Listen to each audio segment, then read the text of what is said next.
Hello everyone. आप लोगों की यूजीसी नेट अक्टूबर 2022 के एग्जाम्स हो गए हैं और आप लोगों में से बहुत सारे स्टूडेंट ने मुझे बहुत सारे सवाल भेजे हैं कि मैम इन सारे सवाल का जवाब आपसे जानना है। तो स्टूडेंट, मैं कुछ सवाल जो आप लोगों के जिसमें आपको ज़्यादा प्रॉब्लम हो रही है उन सवालों को मैं यहाँ पे डिटेल में बताऊंगी। And all the very best. जैसे ही इसका की आ जाता है आप सभी को आपके मार्क्स, आपके स्कोर पता चल जाएंगे। And I wish all of you a great success. First, let me introduce myself, student. I am Dr. Shipra Shrivastava. This is my mobile number 8439066995. And student, ये मेरा ऐप है शिप्रानॉमिक्स। इस ऐप को आप गूगल प्ले स्टोर से download कर सकते हैं। एंड स्टूडेंट, इस ऐप पर आपको अभी बहुत सारे कोर्सेज स्टार्ट किए जा रहे हैं, जिनमें से जो पहला कोर्स है वो है यूजीसी नेट का। यूजीसी नेट दिसंबर के लिए अगर आपको पढ़ना है तो आप मेरे ऐप को सब्सक्राइब कर सकते हैं। यूजीसी नेट के दिसंबर के लिए लाइव बैचेस 18 अक्टूबर से स्टार्ट हो रही है। ठीक है, तो आप लोगों में से जिन्होंने दिसंबर में एग्जाम देने हैं, नेक्स्ट वाला यूजीसी नेट देना है, जेआरएफ निकालना है, तो आप इस ऐप को सब्सक्राइब कर सकते हैं।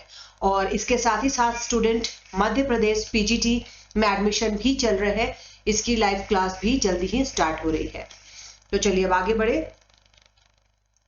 पहला देखिए, आप लोगों ने मुझे ये मैथ भेजा है मैम, कंज्यूमर सरप्लस का ये मैथ है। बहुत ही इजी मैथ है स्टूडेंट, और आप लोगों का क्या आंसर आया ये आप लोग मेरे साथ मिला लीजिएगा। ठीक है, इसमें आपको प्राइस दिया हुआ है, प्राइस दिया हुआ है 35 minus 2x minus x square. ठीक है, और यहाँ पर कमोडिटी की मात्रा दी हुई है 3। आपको कंज्यूमर सरप्लस निकालना है, मतलब इस तरीके का कोई ग्राफ है जो आपको निकालना है, राइट। तो ये एरिया निकालने के लिए आप क्या करोगे, तो यहाँ पर देखो हम इंटीग्रेट कर करके इसको आसानी से निकाल सकते हैं।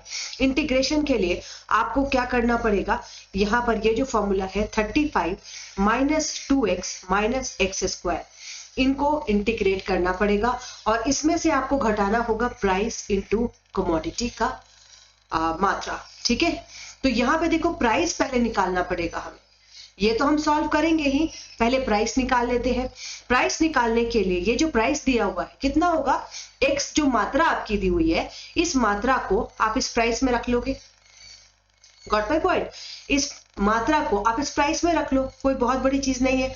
अब इसको हम कैलकुलेट करेंगे, 35 माइनस 2 इंटू एक्स की जगह क्या रखोगे, 3 माइनस 3 का स्क्वायर।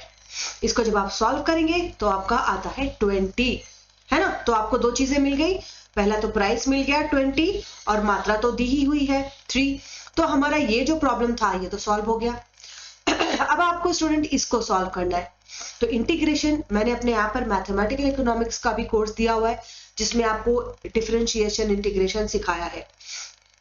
तो देखो 35 माइनस 2x, इसको जब हम इंटीग्रेट करते हैं, है ना, तो इसका फॉर्मूला होता है x n+1 divided by n+1।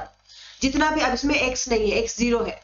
ठीक है, तो अब इसको हम अगर समाकलित करेंगे तो आएगा 35x minus x square minus x cube by cube. इसमें x की वैल्यू को बिठा ले, मैं नेक्स्ट पेज ले लेती हूँ।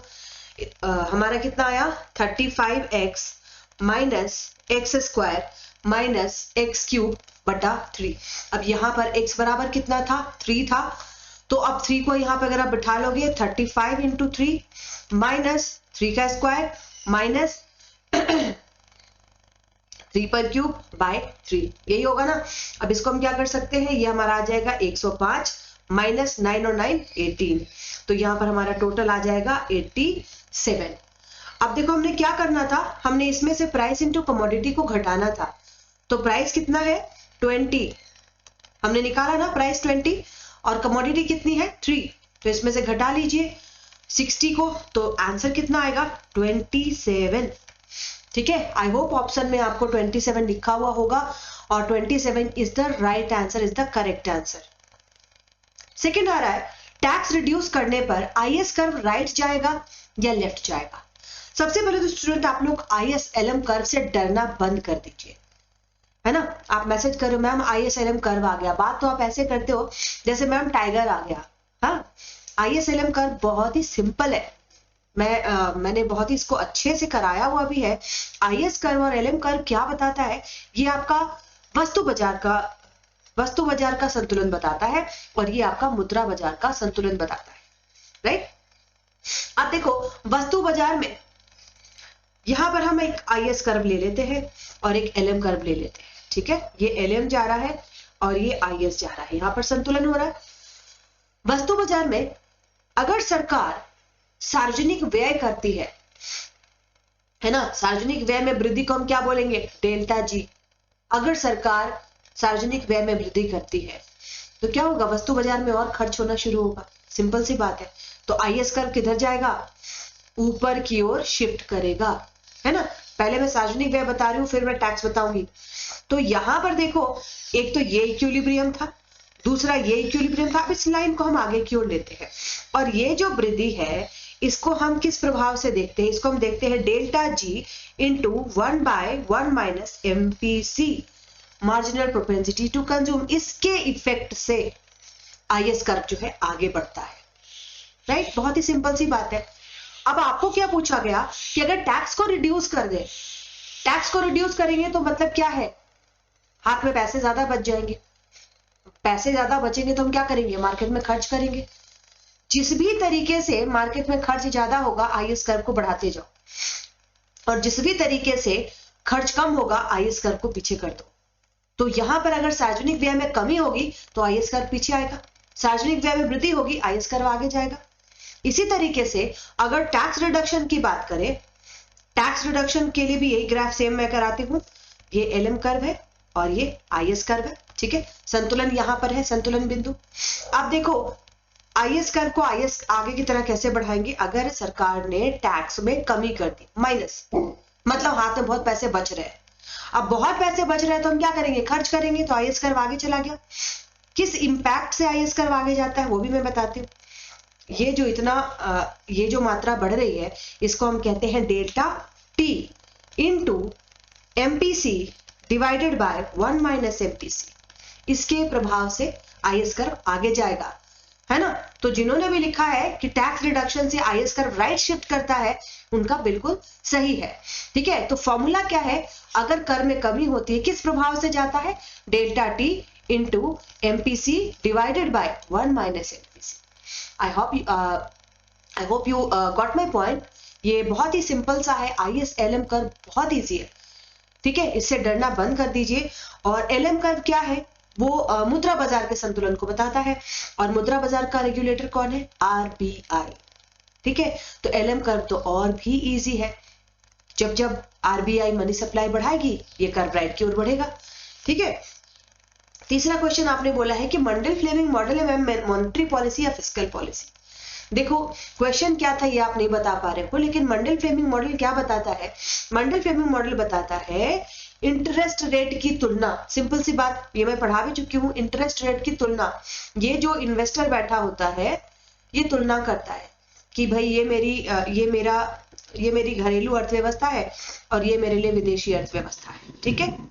तो वो देखता है कि इंटरेस्ट रेट कहाँ ज्यादा मिल रहा है, इसके पास 1 करोड़ रुपए है, उसको लगाना है, घर में लगाऊं या विदेश में लगाऊं, है ना। ये क्या सोचेगा, घर में लगाऊं पैसे या विदेश में लगाऊं। तो कंपेयर करेगा, वो देखेगा कि भाई घर में तो 4% इंटरेस्ट रेट मिल रहा है, विदेश में 8% मिल रहा है, तो क्या करेगा, वो अपने पैसे को विदेश में लगाएगा। तो मंडल फ्लेमिंग मॉडल में मॉनेटरी पॉलिसी ये रेट डिटरमिन करती है और ये इन्वेस्टर जो है इस रेट का तुलना करता है। अच्छा, एक ये बड़ा इंटरेस्टिंग आया, टेकीला इफेक्ट। देखिए आप लोगों में से कुछ स्टूडेंट ने लिखा है कि मैम ये तो लिकर है, ये मतलब एक तरह का पेय पदार्थ है tequila. This is not tequila, this is tequila effect. पूछना चाहिए था स्वान इफेक्ट, है ना, स्वान इफेक्ट, स्वान मूवमेंट क्या है, लेकिन पूछ लिया गया टेकीला इफेक्ट। तो यही है भाई, यूजीसी नेट है, कुछ भी इसकी महिमा अपरंपार है, कुछ भी पूछा जा सकता है। तो देखो स्वान इफेक्ट अभी जो हो रहा था कि फॉरेन पोर्टफोलियो इन्वेस्टमेंट हमारे इकोनॉमी से बाहर जा रहा था, तो स्वान मूवमेंट कह रहे थे। टेकीला इफेक्ट भी इसी तरीके का एक इफेक्ट है। ये क्या है, ये इकोनॉमिक क्राइसिस से रिलेटेड स्टूडेंट, और इसमें अमेरिकन कंट्रीज में, साउथ अमेरिकन कंट्रीज में 1995 में क्राइसिस देखा गया था। वो क्राइसिस क्यों देखा गया था? क्योंकि वहां से पूंजी का बहिर्प्रवाह होना शुरू हुआ था। और मैक्सिकन पेसो, मैक्सिको में क्या चलता है? पेसो। उसकी जो वैल्यू थी वो घटने लगी थी। दिसंबर 1994 में उसकी वैल्यू घट रही थी। तो साउथ अमेरिकन कंट्रीज में 1995 की इस घटना को कहा गया टेकीला इफेक्ट, है ना। ये टकीला नहीं है, ये टेकीला इफेक्ट है। तो ये अगर इसमें क्वेश्चन क्या था, आई डोंट नो, ऑप्शंस क्या थे, आप लोगों ने सिर्फ मुझे एक एक नाम भेज दिया है। तो दिस वाज टेकीला इफेक्ट। और student, menu cost, menu cost क्या होता है? देखो, आज अगर मार्केट में प्राइस चल रहा है 14 रुपए, तो जो सप्लायर है वो क्या करेगा? अपनी वस्तु पर प्रिंट करेगा ना, एक लेवल लगाएगा ना कि मेरे पास जो चीनी मिल रही है वो 14 रुपए किलो। अचानक से प्राइस घट जाती है, प्राइस हो जाती है चीनी की 12 रुपए, तो अब बेचारा क्या करेगा? इसका लेबल हटाएगा, इस पे दूसरा लेबल लगाएगा, है ना। मतलब वो जो दूसरा मेन्यू लगाएगा उसको कॉस्ट लगता है, उसकी लागत लगती है। तो मार्केट में जो प्राइस चेंजेस के कारण किसी भी उत्पादनकर्ता को जो लागत लगती है उसे कहा जाता है मेन्यू कॉस्ट। ठीक है, आई होप आप लोगों को बहुत सारे सवालों के जवाब मिल गए। स्टूडेंट, और भी सवाल भेजने तो आप भेज सकते हो, मैं ऐसे ही डिटेल एनालिसिस करके बताऊंगी। और आई होप आप लोगों का एग्जाम अच्छा गया होगा।